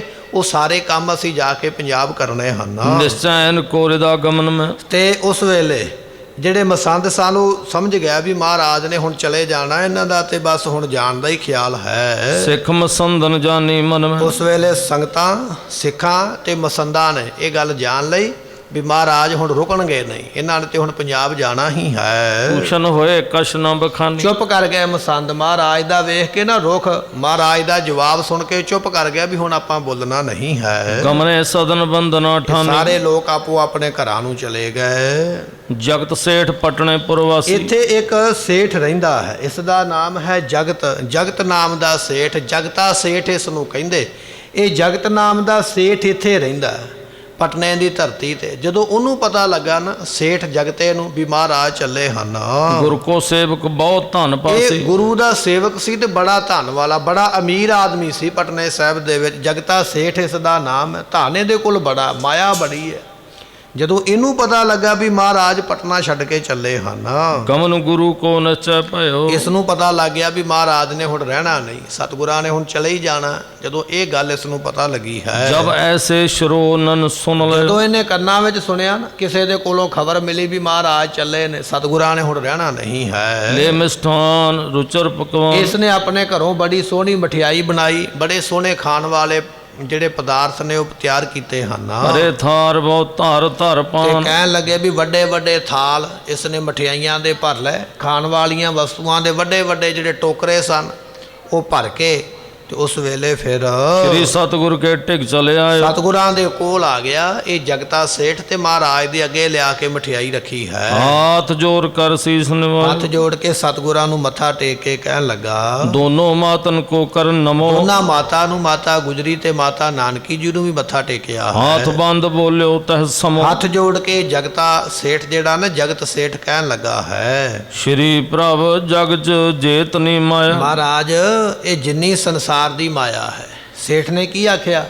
ਹੱਥ ਜੋੜ ਕੇ ਕਹਿਣ ਲੱਗਾ, ਮਹਾਰਾਜ ਇਹ ਜਿੰਨੀ ਸੰਸਾਰ ਦੀ ਮਾਇਆ ਹੈ ਨਾ, ਜਿੰਨਾ ਸੰਸਾਰ ਬਣਿਆ ਹੈ, ਸਭ ਤੁਮਰੀ ਬਖਸ਼ੀ ਕਰਦਾ ਹੈ। ਮਹਾਰਾਜ ਇਹ ਸਾਰੀ ਮਾਇਆ ਤੁਹਾਡੀ ਹੈ। ਇਹ ਸੰਸਾਰ ਵੀ ਤੁਸੀਂ ਬਣਾਉਣ ਵਾਲੇ, ਸੰਸਾਰ ਦੇ ਲੋਕਾਂ ਨੂੰ ਮਾਇਆ ਵੀ ਤੁਸੀਂ ਦੇਣ ਵਾਲੇ। ਮਹਾਰਾਜ ਜਿੰਨੀ ਮਾਇਆ ਮੇਰੇ ਘਰ ਵਿੱਚ ਹੈ ਨਾ, ਉਹ ਸਾਰੀ ਦੀ ਸਾਰੀ ਮਾਇਆ, ਉਹ ਧਨ ਪਦਾਰਥ ਤੁਹਾਡਾ ਦਿੱਤਾ ਹੋਇਆ ਮੇਰੇ ਘਰ ਦੇ ਵਿੱਚ ਹੈ। ਦਈ ਆਪ ਕੀ ਵਰਤੈ ਸਾਰੇ, ਮਹਾਰਾਜ ਤੁਹਾਡੀ ਦਿੱਤੀ ਮਾਇਆ, ਤੁਹਾਡੇ ਦਿੱਤੇ ਪਦਾਰਥ ਅਸੀਂ ਆਪਣੇ ਘਰ ਦੇ ਵਿੱਚ ਵਰਤਦੇ ਹਾਂ। ਜਾਣਤ ਇਸ ਵਿਦ ਕੋ ਸਿੱਖ ਭਾਰੇ, ਅੱਛਾ ਮੈਂ ਨਹੀਂ, ਇਥੋਂ ਦੇ ਜਿੰਨੇ ਸਿੱਖ ਨੇ ਸਾਰੇ ਇਹ ਗੱਲ ਕਹਿੰਦੇ ਨੇ ਵੀ ਸਾਡੇ ਘਰ ਵਿੱਚ ਜਿੰਨੇ ਧਨ ਪਦਾਰਥ ਹਨ ਇਹ ਸਾਰੇ ਗੁਰੂ ਦੇ ਦਿੱਤੇ ਹੋਏ। ਮਹਾਰਾਜ ਜਿੰਨੇ ਮੇਰੇ ਘਰ ਵਿੱਚ ਨੇ ਉਹ ਵੀ ਸਾਰੇ ਤੁਹਾਡੇ ਦਿੱਤੇ ਹੋਏ ਹਨ। ਮੈਂ ਹੋਂ ਦਾਸ ਆਪ ਕੋ ਜੋਈ, ਮਹਾਰਾਜ ਮੈਂ ਆਪ ਜੀ ਦਾ ਦਾਸ ਸੇਵਕ ਹਾਂ। ਬਖਸ਼ਿਓ ਮੋਹਿ ਦਰਬ ਬਹੁ ਸੋਈ, ਆਪ ਜੀ ਨੇ ਮੈਨੂੰ ਬੜਾ ਧਨ ਦਿੱਤਾ। ਇਹ ਜਗਤ ਸੇਠ ਕਹਿ ਰਿਹਾ, ਕਹਿਣ ਲੱਗਾ ਮਹਾਰਾਜ ਮੇਰੇ ਘਰ ਵਿੱਚ ਮਾਇਆ ਬੜੀ ਹੈ, ਪਰ ਉਹ ਸਾਰੀ ਮਾਇਆ ਤੁਹਾਡੀ ਦਿੱਤੀ ਹੋਈ, ਤੁਹਾਡੀ ਬਖਸ਼ਿਸ਼ ਕੀਤੀ ਹੋਈ ਹੈ। ਸਭ ਪੁਰ ਮਹਿ ਕੋਠੀ ਬਹੁ ਮੋਰੀ, ਮਹਾਰਾਜ ਸਾਰੇ ਸ਼ਹਿਰਾਂ ਵਿੱਚ ਮੇਰੀਆਂ ਕੋਠੀਆਂ ਨੇ। ਮੈਂ ਏਡਾ ਵੱਡਾ ਸੇਠ ਹਾਂ, ਜਿਸ ਸ਼ਹਿਰ ਦੇ ਵਿੱਚ ਜਾ ਕੇ ਰਾਤ ਰਹਿੰਦਾ ਆ ਨਾ, ਮੈਂ ਉੱਥੇ ਕੋਠੀ ਘਰ ਕਦੇ ਕਿਰਾਏ 'ਤੇ ਨਹੀਂ ਲਿਆ, ਉੱਥੇ ਆਪਣੀ ਕੋਠੀ ਬਣਾਉਂਦਾ।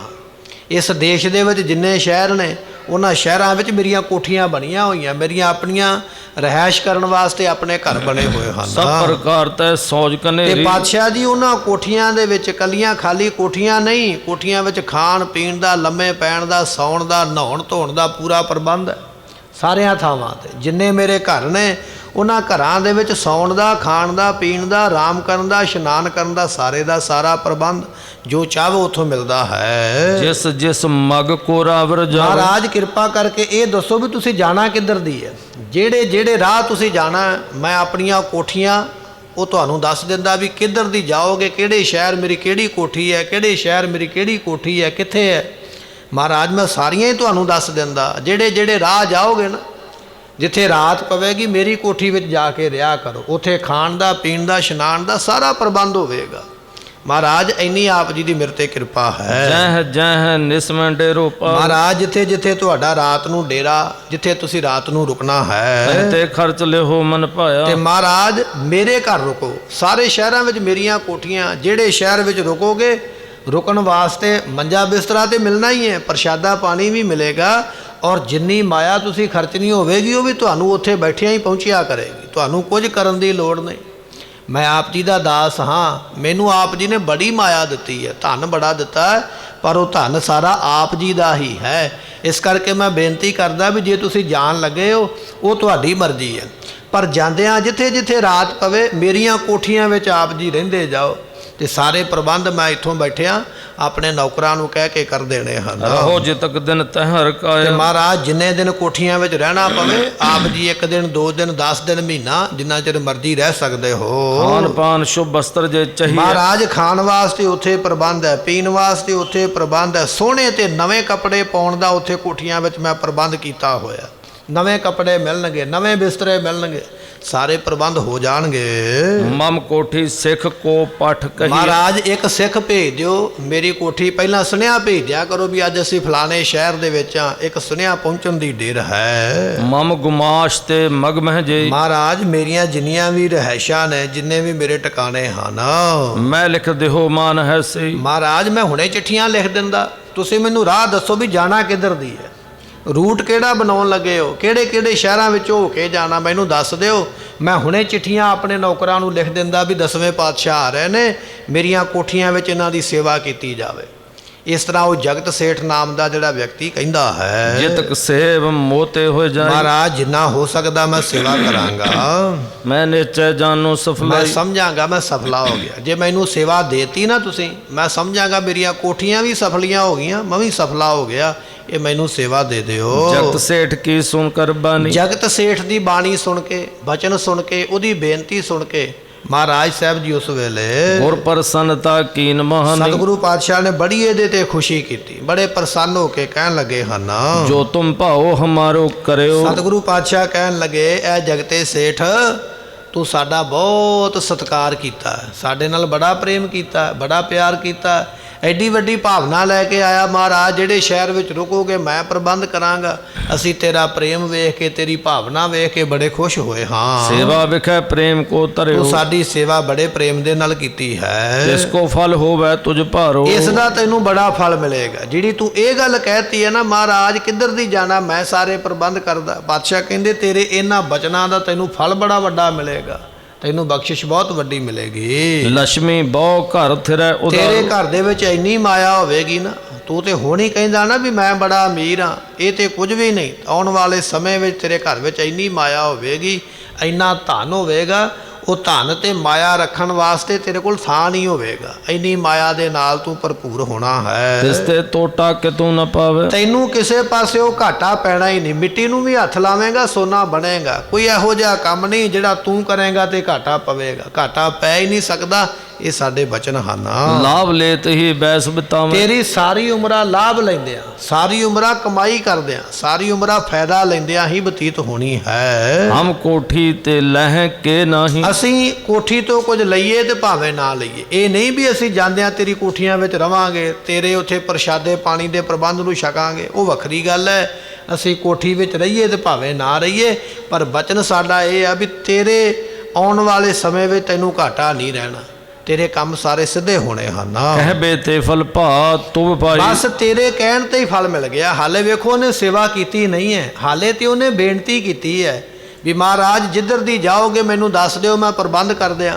ਸਤਿਗੁਰੂ ਪਾਤਸ਼ਾਹ ਕਹਿੰਦੇ ਤੇਰੀ ਕੋਠੀ ਵਿੱਚ ਭਾਵੇਂ ਅਸੀਂ ਰਹੀਏ ਤੇ ਭਾਵੇਂ ਨਾ ਰਹੀਏ, ਉਹ ਵੱਖਰੀ ਗੱਲ ਹੈ, ਪਰ ਤੇਰੇ ਕਹਿਣ ਕਰਕੇ ਤੈਨੂੰ ਅਸੀਂ ਵਰ ਦੇ ਦਿੱਤਾ, ਤੈਨੂੰ ਕਦੇ ਘਾਟਾ ਨਹੀਂ ਪਵੇਗਾ। ਤੇਰੇ ਕੰਮ ਸਦਾ ਹੀ ਚੜ੍ਹਦੀ ਕਲਾ ਵਿੱਚ ਚੜ੍ਹਦੇ ਚੜ੍ਹਦੇ ਹੀ ਹੋਣਗੇ।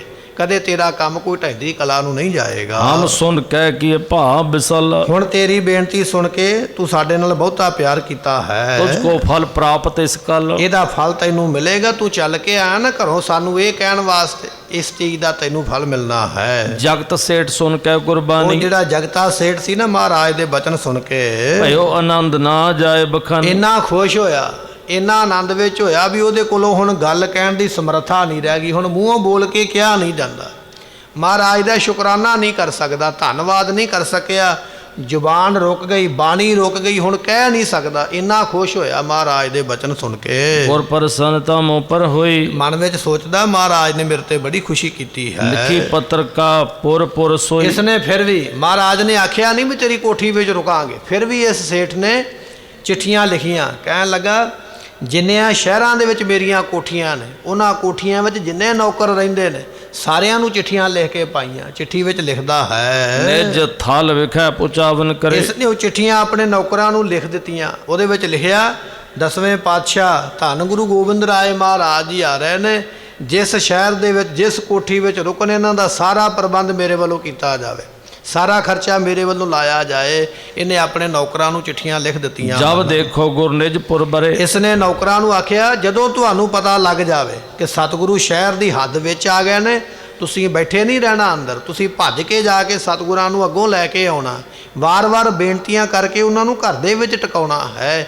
ਇਸ ਤਰ੍ਹਾਂ ਆਪਣੇ ਨੌਕਰਾਂ ਨੂੰ ਚਿੱਠੀਆਂ ਲਿਖਦਾ ਹੈ। ਸਾਦਰ ਸਰਵਰੀਤ ਕੀ ਸੇਵਾ। ਸਤਿਗੁਰਾਂ ਦੀ ਸੇਵਾ ਕਰੋ ਬੜੇ ਸਤਿਕਾਰ ਦੇ ਨਾਲ। ਕਰੋ ਪ੍ਰਸੰਨ ਤਾਹਾਂ ਗੁਰਦੇਵ। ਸਤਿਗੁਰਾਂ ਨੂੰ ਪ੍ਰਸੰਨ ਕਰੋ, ਖੁਸ਼ ਕਰੋ ਘਰ ਦੇ ਵਿੱਚ ਰੱਖ ਕੇ। ਕਹਿ ਮਾਤਾ ਕੋ ਸਭ ਸਮਝਾਈ। ਇਸ ਤਰ੍ਹਾਂ ਮਾਤਾ ਜੀ ਨੂੰ ਵੀ ਇਸਨੇ ਬੇਨਤੀ ਕੀਤੀ। ਕਹਿਣ ਲੱਗਾ ਮਾਤਾ ਜੀ ਜੇ ਕਿਸੇ ਚੀਜ਼ ਦੀ ਲੋੜ ਪਵੇ ਤੇ ਮੈਂ ਨੌਕਰਾਂ ਨੂੰ ਕਹਿ ਦਿੱਤਾ, ਤੁਸੀਂ ਬੜੀ ਮੌਜ ਦੇ ਨਾਲ ਉੱਥੇ ਰਹਿ ਕੇ ਆਪਣਾ ਸਮਾਂ ਬਤੀਤ ਕਰੋ। ਹੁਣ ਪੱਗ ਪਰ ਨਿਜ ਗਰੀਬ ਨਿਵਾਜ। ਫਿਰ ਸਤਿਗੁਰਾਂ ਦੇ ਚਰਨਾਂ ਤੇ ਇਸ ਜਗਤੇ ਸੇਠ ਨੇ ਆਪਣਾ ਸਿਰ ਰੱਖ ਕੇ ਮਹਾਰਾਜ ਦੇ ਚਰਨਾਂ ਤੇ ਮੱਥਾ ਟੇਕਿਆ ਹੈ। ਲੈ ਕਰ ਬਰ ਗੁਰ ਤੇ ਮਨ ਪਾਇਆ। ਸਤਿਗੁਰਾਂ ਦੇ ਕੋਲੋਂ ਵਰ ਪ੍ਰਾਪਤ ਕਰ ਲੈ। ਗੁਰਮੁਖੋ ਹਾਲੇ ਸੇਵਾ ਕੀਤੀ ਨਹੀਂ, ਕੇਵਲ ਉਹਦੀ ਭਾਵਨਾ ਵੇਖ ਲਈ ਮਹਾਰਾਜ ਨੇ ਵੀ ਇੰਨੀ ਭਾਵਨਾ ਲੈ ਕੇ ਆਇਆ। ਮਹਾਰਾਜ ਜਿਹੜੇ ਸ਼ਹਿਰ ਵਿੱਚ ਰੁਕੋਗੇ ਮੈਂ ਹੈਗਾ ਪ੍ਰਬੰਧ ਕਰਨ ਵਾਸਤੇ, ਮਾਇਆ ਦੀ ਕੋਈ ਮੈਨੂੰ ਚਿੰਤਾ ਨਹੀਂ, ਤੁਹਾਡਾ ਦਿੱਤਾ ਬਹੁਤ ਕੁਝ ਹੈ ਮੇਰੇ ਕੋਲ। ਸਤਿਗੁਰੂ ਉਹਦੀ ਇਹ ਪ੍ਰਸੰਨਤਾ ਵੇਖ ਕੇ, ਇਹ ਸੇਵਾ ਵੇਖ ਕੇ ਵਰ ਦਿੱਤਾ, ਗਾਂ ਤੇਰੀ ਇਸ ਤੋਂ ਵੀ ਅੱਗੇ ਚੜ੍ਹਦੀ ਕਲਾ ਹੋਣੀ ਹੈ, ਮਾਇਆ ਦੀ ਕਮੀ ਕੋਈ ਨਹੀਂ ਰਹਿਣੀ। ਕੋਈ ਤੇਰਾ ਕੰਮ ਹੀ ਇਹੋ ਜਿਹਾ ਨਹੀਂ ਜਿਹੜਾ ਜਗਤੇ ਸੇਠ ਘਾਟੇ ਵਿੱਚ ਜਾਏ, ਸਗੋਂ ਵਾਧੇ ਵਿੱਚ ਜਾਏਗਾ। ਕਿਉਂਕਿ ਭਾਵਨਾ ਨਾ, ਭਾਵਨਾ ਬਚਨਾਂ ਤੋਂ ਤੇ ਕਿਰਦਾਰ ਤੋਂ ਵੇਖੀ ਜਾਂਦੀ। ਕਿਰਦਾਰ ਕੀ ਹੈ, ਅੰਦਰ ਦੀ ਸੋਚ ਕੀ ਹੈ, ਇਹ ਬਚਨਾਂ ਵਿੱਚੋਂ ਕੀ ਕਹਿੰਦਾ। ਕਈ ਵਾਰੀ ਅਸੀਂ ਬਚਨ ਤੇ ਬੜੇ ਵੱਡੇ ਵੱਡੇ ਕਰਦੇ, ਪਰ ਕਿਰਦਾਰ ਸਾਡਾ ਬੜਾ ਛੋਟਾ ਹੁੰਦਾ, ਬੜਾ ਨੀਵਾਂ ਹੁੰਦਾ। ਸੋਚ ਛੋਟੀ ਹੁੰਦੀ ਹੈ, ਬਚਨ ਅਸੀਂ ਵੱਡਾ ਕਰਦੇ ਤਾਂ ਫਲ ਤੋਂ ਖਾਲੀ ਰਹਿ ਜਾਂਦੇ। ਮਹਾਰਾਜ ਨੇ ਇਹਦਾ ਕਿਰਦਾਰ ਵੇਖਿਆ, ਜੋ ਇਹ ਕਹਿੰਦਾ ਇਹ ਕਰਦਾ ਪਿਆ। ਇਹਦੀ ਸੋਚ ਵੱਡੀ ਹੈ। ਉਹਦੀ ਸੋਚ ਵੇਖ ਕੇ, ਉਹਦਾ ਕਿਰਦਾਰ ਵੇਖ ਕੇ ਮਹਾਰਾਜ ਬੜੇ ਖੁਸ਼ ਹੋ ਕੇ ਵਰ ਦਿੰਦੇ ਹਨ। ਕਰ ਬੰਧਨ ਕੋ ਉਰਹ ਰਖਾਇਆ। ਇਹ ਮੱਥਾ ਟੇਕ ਕੇ ਬੜਾ ਖੁਸ਼ ਹੋਇਆ ਮਨ ਦੇ ਵਿੱਚ। ਭੁਗਤ ਮੁਕਤ ਕੇ ਬਰ ਕੋ ਪਾਏ। ਸਤਿਗੁਰਾਂ ਦੇ ਕੋਲੋਂ 2 ਵਾਰ ਇਸਨੇ ਲੈ। ਇੱਕ ਵਾਰ ਲਿਆ ਭੁਗਤ, ਭੁਗਤ ਕਹਿੰਦੇ ਪਦਾਰਥ। ਮਹਾਰਾਜ ਨੇ ਬਚਨ ਦਿੱਤਾ, ਕਹਿਣ ਲੱਗੇ ਜਗਤੇ ਸੇਠ ਦੁਨੀਆ ਵਿੱਚ ਪਦਾਰਥਾਂ ਦੀ ਕਮੀ ਤੇਰੇ ਘਰ ਵਿੱਚ ਨਹੀਂ ਆਏਗੀ। ਦਿਨ ਤੋਂ ਦਿਨ ਪਦਾਰਥ ਵੱਧਦੇ ਰਹਿਣਗੇ। ਭੁਗਤ ਕਹਿੰਦੇ ਪਦਾਰਥਾਂ ਦਾ ਵਰ, ਮਾਇਆ ਦਾ ਵਰ ਦਿੱਤਾ। ਤੇ ਦੂਜਾ ਵਰ ਮਹਾਰਾਜ ਨੇ ਬਖਸ਼ਿਆ ਮੁਕਤ। ਕਹਿਣ ਲੱਗੇ ਪਦਾਰਥ ਵੀ ਛਕੇਗਾ ਔਰ ਜਦੋਂ ਦੁਨੀਆ ਛੱਡੇਗਾ ਮੁਕਤ ਹੋ ਜਾਏਗਾ, 84 ਲੱਖ ਦੇ ਗੇੜੇ 'ਚ ਨਹੀਂ ਆਏਗਾ। ਦੋ ਵਰ ਮਹਾਰਾਜ ਨੇ ਉਹਦੀ ਸੇਵਾ ਵੇਖ ਕੇ ਉਸ ਨੂੰ ਬਖਸ਼ੇ, ਇੱਕ ਦੁਨੀਆ ਦੇ ਪਦਾਰਥ, ਇੱਕ ਮੁਕਤੀ ਦਾ ਪਦਾਰਥ। ਧੰਨ ਗੁਰੂ ਅਮਰਦਾਸ ਮਹਾਰਾਜ ਦੇ ਕੋਲ ਵੀ ਇੱਕ ਪੰਡਤ ਆ ਗਿਆ ਨਾ ਚੱਲ ਕੇ, ਤੇ ਸਤਿਗੁਰਾਂ ਨੂੰ ਕਹਿਣ ਲੱਗਾ ਮਹਾਰਾਜ ਮੈਨੂੰ ਵਰ ਬਖਸ਼ੋ। ਤੇ ਸਤਿਗੁਰੂ ਹੱਸ ਪਏ, ਕਹਿਣ ਲੱਗੇ ਵਰ ਇੱਕੋ ਹੀ ਮਿਲਣਾ। ਦੱਸ ਲੋਕ ਦਾ ਸੁੱਖ ਚਾਹੀਦਾ ਕਿ ਪਰਲੋਕ ਦਾ ਚਾਹੀਦਾ? ਉਹ ਪੰਡਤ ਹੈਰਾਨ ਹੋ ਗਿਆ, ਕਹਿਣ ਲੱਗਾ ਵੀ ਜੇ ਤੇ ਪਰਲੋਕ ਦਾ ਸੁੱਖ ਮੰਗਦਾ ਤੇ ਮੇਰੀ ਇੱਥੇ ਬੜੀ ਜ਼ਿੰਦਗੀ ਮਾੜੀ ਹੈ, ਮੰਗ ਕੇ ਲੋਕਾਂ ਕੋਲੋਂ ਰੋਟੀ ਖਾਂਦਾ, ਪੈਰੀਂ ਟੁੱਟੀਆਂ ਚੱਪਲਾਂ ਪਾਈਆਂ ਤੇ ਪੈਦਲ ਮੈਨੂੰ ਜਾਣਾ ਪੈਂਦਾ, ਘਰ ਵਿੱਚ ਖਾਣ ਨੂੰ ਨਾ ਚੰਗਾ ਘਰ ਹੈ ਨਾ ਚੰਗੇ ਕੱਪੜੇ, ਇੱਥੇ ਵੀ ਬੜੇ ਦੁੱਖ ਨੇ। ਜੇ ਮਹਾਰਾਜ ਨੂੰ ਆਖਾਂ ਵੀ ਮਹਾਰਾਜ ਪਰਲੋਕ ਦਾ ਸੁੱਖ ਦਿਓ ਤੇ ਇੱਥੇ ਤੇ ਮੇਰੀ ਜ਼ਿੰਦਗੀ ਨਰਕਾਂ ਵਾਲੀ ਹੈ, ਇੱਥੇ ਤੇ ਬੜਾ ਦੁਖੀ ਹਾਂ। ਤੇ ਜੇ ਮੈਂ ਮਹਾਰਾਜ ਨੂੰ ਇਹ ਗੱਲ ਕਹਿ ਦਿਆਂ ਵੀ ਮਹਾਰਾਜ ਇੱਥੋਂ ਦੇ ਸੁੱਖ ਦੇ ਦਿਓ, ਮਾਇਆ ਦੇ ਦਿਓ, ਧਨ ਦੇ ਦਿਓ, ਐਸ਼ੋ ਆਰਾਮ ਦੇ ਦਿਓ, ਨਜ਼ਾਰੇ ਲਵਾਂ, ਤੇ ਅੱਗੇ ਜਮਾਂ ਦੀ ਮਾਰ ਬੜੀ ਪੈਣੀ ਹੈ, ਜਮਾਂ ਦਾ ਬੜਾ ਦੁੱਖ ਹੈ, ਨਰਕਾਂ ਵਿੱਚ ਪਾਉਣਗੇ, ਕੁੱਟਣਗੇ, ਸਜ਼ਾਵਾਂ ਦੇਣਗੇ। ਮਹਾਰਾਜ ਕਹਿੰਦੇ ਵੀ ਬਾਹਰ ਇੱਕੋ ਹੀ ਮਿਲਣਾ, ਜਾਂ ਲੋਕ ਦਾ ਮੰਗ ਲਾ ਜਾਂ ਪਰਲੋਕ ਦਾ ਮੰਗਦਾ। ਕਿੰਨਾ ਚਿਰ ਸੋਚਦਾ ਰਿਹਾ, ਸੋਚਦਿਆਂ ਮਹਾਰਾਜ ਦੇ ਚਰਨ ਫੜ ਲਿਆ, ਕਹਿਣ ਲੱਗਾ ਮਹਾਰਾਜ ਇੱਕ ਵਾਰ ਨਾਲ ਨਹੀਂ ਗੱਲ ਬਣਨੀ, ਮੈਂ ਤਾਂ ਇੱਥੇ ਵੀ ਦੁਖੀ ਹਾਂ ਤੇ ਉੱਥੇ ਵੀ ਦੁਖੀ ਹੋਵਾਂਗਾ, ਇੱਕ ਥਾਂ ਤੇ ਦੁਖੀ ਹੋਵਾਂਗਾ, ਇੱਕ ਥਾਂ ਤੇ ਸੁਖੀ ਹੋਵਾਂਗਾ, ਗੱਲ ਬਣਦੀ ਨਹੀਂ ਹੈ। ਜੇ ਦੇਣ ਲੱਗੇ ਹੋ ਨਾ ਦੋਵਾਂ ਲੋਕਾਂ ਦੇ ਸੁੱਖ ਦਿਓ, ਇੱਕ ਦੇ ਨਾਲ ਕੀ ਕਰਾਂਗਾ? ਅੱਧੀ ਉਮਰ ਤੇ ਮੈਂ ਤੜਫ ਕੇ ਕੱਢੀ ਹੈ, ਅੱਧੀ ਬਾਕੀ ਰਹਿ ਗਈ ਹੈ, ਜਾਂ ਉਹ ਤੜਫ ਕੇ ਕੱਢਾਂ ਜਾਂ ਫਿਰ ਅੱਗੇ ਜਾ ਕੇ ਤੜਫਾਂ। ਮਹਾਰਾਜ ਇਸ ਤਰ੍ਹਾਂ ਨਹੀਂ, ਵਰ ਦੇਣੇ ਦੋ ਲੋਕਾਂ ਦੇ ਦੇ ਦਿਓ। ਸਤਿਗੁਰੂ ਕਹਿਣ ਲੱਗੇ ਨਹੀਂ, ਵਰ ਤੇ ਇੱਕ ਲੋਕ ਦਾ ਹੀ ਮਿਲੇਗਾ, ਦੱਸ ਕਿਹੜੇ ਦਾ ਦਈਏ? ਸੋਚਣ ਲੱਗ ਪਿਆ, ਹੁਣ ਚੁੱਪ ਕਰ ਗਿਆ ਵੀ ਕੀ ਕਵਾਂ। ਜਦੋਂ ਕਿੰਨਾ ਸਮਾਂ ਚੁੱਪ ਰਿਹਾ ਨਾ ਤੇ ਗੁਰੂ ਅਮਰਦਾਸ ਮਹਾਰਾਜ ਹੱਸ ਪਏ, ਕਹਿਣ ਲੱਗੇ ਜਾ ਤੈਨੂੰ ਦੋਵਾਂ ਲੋਕਾਂ ਦੇ ਸੁੱਖ ਦਿੱਤੇ, ਇੱਥੇ ਵੀ ਨਹੀਂ ਕਮੀ ਆਏਗੀ, ਇੱਥੇ ਵੀ ਧਨ ਭੰਡਾਰੇ ਭਰੇ ਹੀ ਰਹਿਣਗੇ ਤੇ ਪਰਲੋਕ ਦੇ ਵਿੱਚ ਵੀ ਜਮ ਤੈਨੂੰ ਵੇਖਣੇ ਨਹੀਂ ਪੈਣਗੇ, ਉੱਥੇ ਵੀ ਮੁਕਤ ਹੋ ਜਾਏਗਾ। ਇਹ ਗੁਰੂ ਅਮਰਦਾਸ ਮਹਾਰਾਜ ਦੇ ਜੀਵਨ ਵਿੱਚ ਘਟਨਾ ਆਉਂਦੀ ਹੈ। ਇੱਥੇ ਜਗਤੇ ਸੇਠ ਨੂੰ ਮਹਾਰਾਜ ਕਹਿੰਦੇ, ਕਹਿਣ ਲੱਗੇ ਇੱਥੇ ਪਦਾਰਥਾਂ ਦੀ ਕਮੀ ਕੋਈ ਨਹੀਂ ਆਉਣੀ, ਜਦੋਂ ਦੁਨੀਆ ਛੱਡੇਗਾ ਮੁਕਤ ਹੋ ਜਾਏਗਾ, ਜਮ ਵੀ ਨਹੀਂ ਵੇਖਣੇ ਪੈਣੇ। ਦੋਨੇ ਵਾਰੀ ਮਹਾਰਾਜ ਨੇ ਦਿੱਤੇ, ਲੋਕ ਤੇ ਪਰਲੋਕ ਦਾ, ਮੁਕਤੀ ਤੇ ਭੁਗਤੀ ਦਾ, ਇਹ ਦੋ ਵਾਰ ਮਹਾਰਾਜ ਨੇ ਬਖਸ਼ੇ ਹਨ। ਆਪਣੀ ਆਪਨ ਪਹੁੰਚੋ ਜਾਏ, ਇਹ ਆਪਣੀ ਦੁਕਾਨ ਤੇ ਜਿੱਥੇ ਇਹਦਾ ਬਿਜ਼ਨਸ ਸੀ ਨਾ, ਕੰਮ ਆਪਣਾ ਹਟੀ, ਮਹਾਰਾਜ ਦੇ ਕੋਲੋਂ ਵਰ ਲੈ ਕੇ ਉੱਥੇ ਪਹੁੰਚ ਗਿਆ। ਸਭ ਸੰਗਤ ਮੈਂ ਜਸ ਬਿਸਤਰਾ, ਇਸ ਨੇ ਮਹਾਰਾਜ ਦਾ ਜਸ ਫੈਲਾਇਆ ਸਾਰੇ ਪਟਨੇ ਵਿੱਚ। ਕਹਿਣ ਲੱਗਾ ਮੈਂ ਮਹਾਰਾਜ ਦੀ ਸੇਵਾ ਕਰਨ ਦੀ ਗੱਲ ਕੀਤੀ ਹੈ, ਸੇਵਾ ਕੀਤੀ ਨਹੀਂ ਹਾਲੇ। ਮਹਾਰਾਜ ਨੇ ਆਖਿਆ ਤੈਨੂੰ ਦੁਨੀਆ ਦੇ ਪਦਾਰਥਾਂ ਦੀ ਵੀ ਕਮੀ ਨਹੀਂ ਰਹਿਣੀ, ਤੈਨੂੰ ਮੁਕਤੀ ਵੀ ਮਿਲਣੀ ਹੈ। ਇਹ ਗੱਲ ਇਹਨੇ ਸਾਰੇ ਸ਼ਹਿਰ ਵਿੱਚ ਹੀ ਫੈਲਾ ਦਿੱਤੀ ਵੀ ਮੈਨੂੰ ਇਹ ਵਰ ਮਹਾਰਾਜ ਨੇ ਦਿੱਤੇ ਹਨ। ਧਨ ਧਨ ਤਿਸ ਕੋ ਸਭ ਕਰਾ, ਤੇ ਕਹਿੰਦੇ ਧੰਨ ਹਨ ਸਤਿਗੁਰੂ ਜੀ, ਧੰਨ ਹਨ ਸਤਿਗੁਰੂ ਜੀ। ਤੇ ਇਹਦੇ ਕੋਲੋਂ ਸੁਣ ਕੇ ਸਾਰੀ ਸੰਗਤ ਸਤਿਗੁਰਾਂ ਨੂੰ ਧੰਨ ਧੰਨ ਕਹਿੰਦੀ ਹੈ। ਸਾਰੀ ਸੰਗਤ ਜਗਤੇ ਸੇਠ ਨੂੰ ਵੀ ਧੰਨ ਧੰਨ ਕਹਿੰਦੀ ਹੈ। ਤੂੰ ਵੀ ਕਹਿੰਦੇ ਧੰਨ ਧੰਨ ਭਾਗਾਂ ਵਾਲਾ ਹੀ ਹੈ ਜਿਹਨੂੰ ਗੁਰੂ ਪਾਤਸ਼ਾਹ ਨੇ ਏਡੇ ਵੱਡੇ ਦੋ ਵਰ ਦੇ ਦਿੱਤੇ। ਇਹਨਾਂ ਦੋਵਾਂ ਵਰਾਂ ਦੇ ਵਾਸਤੇ ਤੇ ਸਾਰੇ ਜਨਮ ਦੀ ਭਗਤੀ ਲੱਗ ਜਾਂਦੀ ਹੈ। ਤੂੰ ਮਹਾਰਾਜ ਦੀ ਸੇਵਾ ਕਰਕੇ ਝੱਟ ਹੀ ਇਹ ਵਰ ਪ੍ਰਾਪਤ ਕਰ ਲੈ। ਇਸ ਤਰ੍ਹਾਂ ਸੰਗਤਾਂ ਇਹਨੂੰ ਧੰਨ ਧੰਨ ਕਹਿ ਰਹੀਆਂ। ਮਹਾਰਾਜ ਹੁਣ ਕਿਵੇਂ ਤਿਆਰੀ ਕਰਦੇ ਪਟਨੇ ਤੋਂ ਆਉਣ ਦੀ, ਰਾਹ ਵਿੱਚ ਕੀ ਕੌਤਕ ਕਰਨਗੇ, ਇਹ ਆਪਾਂ ਕੱਲ੍ਹ ਦੇ ਦੀਵਾਨ ਵਿੱਚ ਸਰਵਣ ਕਰਾਂਗੇ। ਸਮੇਂ ਦੀ ਸਮਾਪਤੀ, ਭੁੱਲਾਂ ਦੀ ਮੁਆਫੀ, ਲੇਖਾ ਕਤਹਿ ਨ ਛੁਟੀਐ, ਬਖਸ਼ਨਹਾਰ ਬਖਸ਼ ਲੈ। ਵਾਹਿਗੁਰੂ ਜੀ ਕਾ ਖਾਲਸਾ, ਵਾਹਿਗੁਰੂ।